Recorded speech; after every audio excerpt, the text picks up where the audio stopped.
One question any city executive faces is how to work with the city council.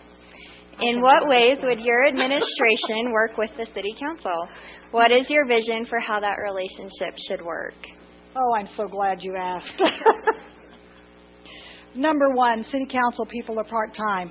I realized that, I thought, when I came into office, but I didn't realize how much time that it is that you are consumed with council business.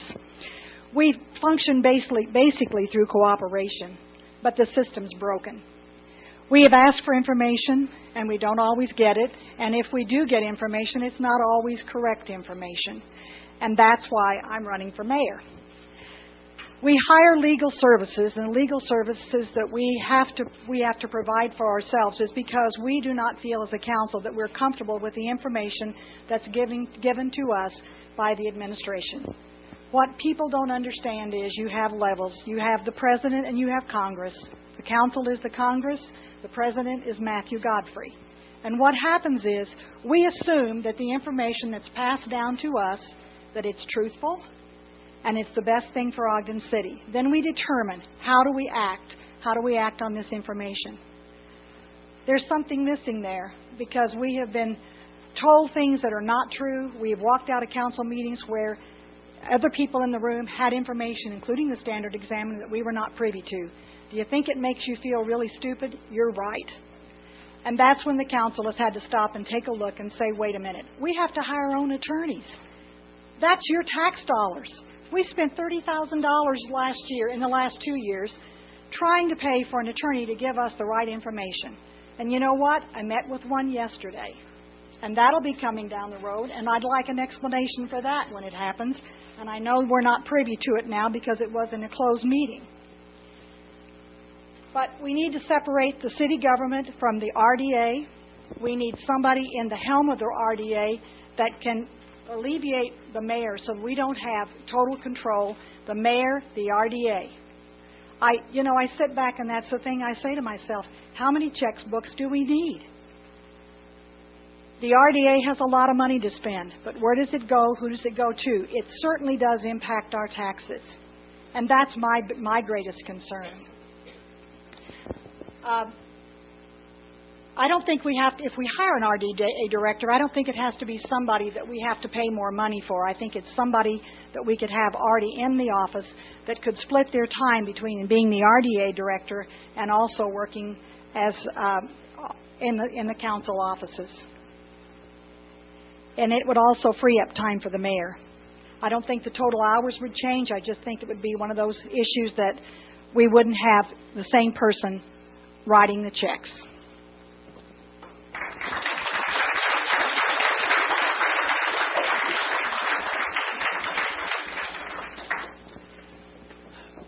Well, as far as communication, this has been really helpful to me because I have never heard a council member say that we've provided them inaccurate information, that we've lied to them. So please give us that information, because I have never once have I been told that any information we provided was not accurate. So please, if you can please give us what information we've ever provided that's not accurate. I would love to have it. We're gonna, if there was a mistake in information, we will correct it, and we will love to do it in a very public way, because it's very important that, this is a partnership, and what we're doing is working as a team. And you can't move the ball down the field unless both sides are together. And so for me to pretend that I can accomplish things in the city without the council is just ridiculous. At some point, the council has to make the decisions in order to make those things work. And so we work very hard at developing those relationships. I meet 3 times a week with the council, either in the work session, in city council meetings, in a leadership meeting, or in a meeting I have with the chair. Thank you. There's been a question from the audience, if you could just clarify what RDA is. Mm-hmm. It's a redevelopment agency. It's a taxing entity. The money comes into the city, and then we in turn send the money back out in redevelopment projects for the city. Maybe it's a piece of property that's on, lower 25th Street that can't be rehabilitated because we know it'll be too expensive for someone to come in and put their money in it and invest. But by the same token, it needs to be done to help and benefit the city. Okay. It's actually not a taxing entity, just to clarify. It is not a taxing entity, but it is money that comes from taxes. Okay, we may come to the... 30 seconds. Okay. Now I've lost my train of thought. But I did have... the thing that comes to my mind that just blasts out at me, that I was absolutely floored, was boot jack. The question of asking about who the property is going to be sold to and for what, I think is an issue the city has the ability to ask.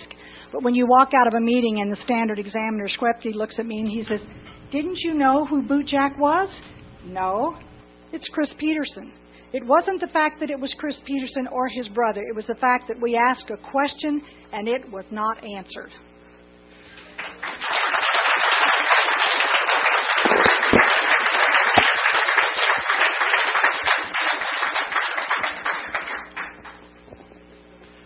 Question 7. Ogden is a very diverse city with people from a variety of cultures. With regard to diversity, what are the most significant challenges to Ogden? Would your administration implement diversity-specific policies? And if so, what types? Okay, I'm actually going to start by finishing up on the last question. When the question was asked of the city, there was actually not just one property that was sold. Okay, my question is that fair? Would you please? I'm serious. I think I have 3 minutes to No, you didn't. dedicate You to what had I your want. 3 minutes, and I had my 30 seconds, and we're done. I'll be happy to move on. I don't want to make it a contentious issue. Please. I think that, in other I'll be debates, happy to put it on the website. It's Matthew Godfrey's time to speak, and so if the audience would please be respectful to him if he chooses to not answer the questions that the students have put forth that we would like to hear about, then that's fine. That's your prerogative, but it is his time to speak. Okay. So if he chooses not to answer our questions, then that's your choice. But I'm not going to screen on content. Very good. Thank you.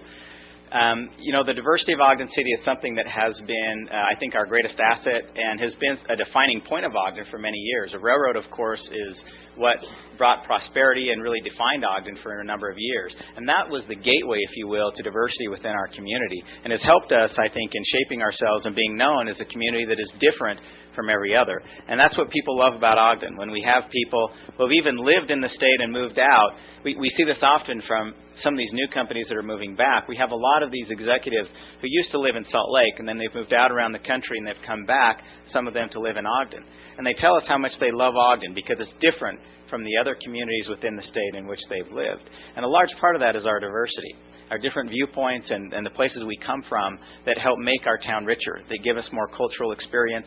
I think our retail changes as a result of that. The offerings culturally change as a result of the diversity of this town. And so what do we do to embrace that and make sure that it becomes an asset and not a liability for us is to look for those positive links. Some of the things that we've done as we've throughout the city is to find cultural celebrations that can bring the community together, that serve as a way to build relationships, to appreciate one another, and to have cultural appreciation, and make sure that we rub shoulders. Fear is often the enemy of friendship, and it's because we don't know the other person, we don't understand their experiences and where they came from. And when we have chances to meet them and get to know them, and the fear backs down, it really provides the groundwork for friendship to begin. So I think those are the kinds of things we can and should be doing as a community.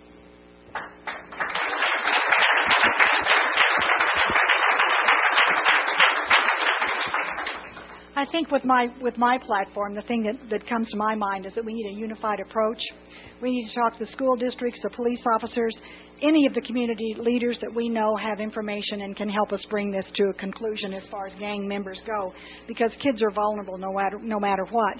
But last week I was at a gang meeting, or this week, and I we had members talking, and I looked out in the audience, and it was at Ogden High, and I looked out in the audience, and there were a lot of nice families, and then I saw 3 or 4 Hispanic families come down and sit kind of in the front row.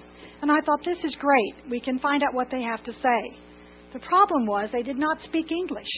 Nobody had thought ahead and said, we need an interpreter. We need someone here that we can draw this family in and understand what our community needs are. How do I fit into this community? And how can I feel successful? Very, very simple.